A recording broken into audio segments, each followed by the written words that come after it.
The Afghan Airlift by US Air Force 2021. On 30th August 2021, the US Air Force announced the completion of its massive Afghan Airlift mission. This was a huge test for the US administration and one of the biggest air evacuations the world has ever witnessed. The evacuees were flown to temporary safe haven across Europe and the Middle East. War on Terror, a response to 911. After the Twin Tower attack on September 11, 2001, the US launched Operation Enduring Freedom in Afghanistan. The message was clear: you are either with the US or against the US. In a huge show of solidarity, 49 countries came together under NATO and formed the International Security Assistance Force ISAF to fight against terrorism. Taliban's every end is a new beginning. The USA-led coalition removed the Taliban from power and temporarily drove out Al-Qaeda. To achieve this, more than 3,500 troops and over 100,000 civilians has been killed in this war.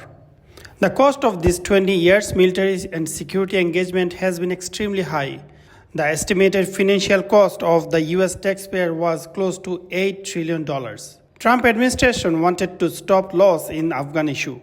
They advocated that the country is in a better shape and the Taliban have become more open-minded. According to the Taliban's agreement with the Trump administration, all foreign armed forces were supposed to leave Afghanistan by 1st May 2021.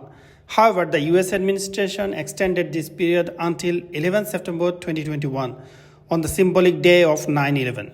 But on a dramatic offensive, Taliban soldiers took control of Afghan on 15 August 2021. Afghan President Ashraf Ghani and most of his cabinet members fled from the country. Afghanistan came under Taliban's control after a long 20 years.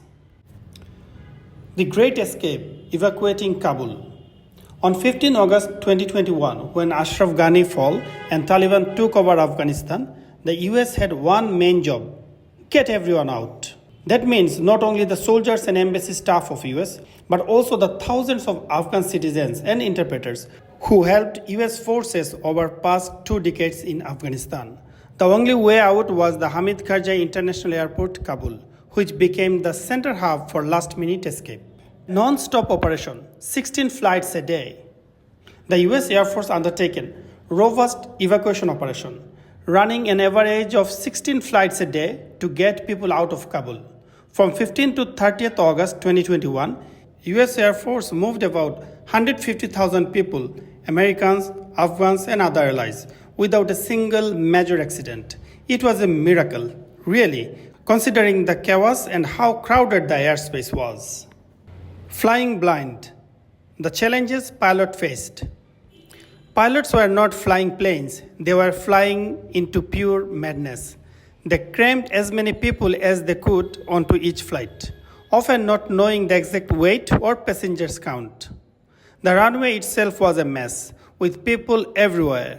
And if that difficulty wasn't enough, the airport is located in a valley surrounded by mountains. So getting a clear liftoff was absolute, but which was very difficult.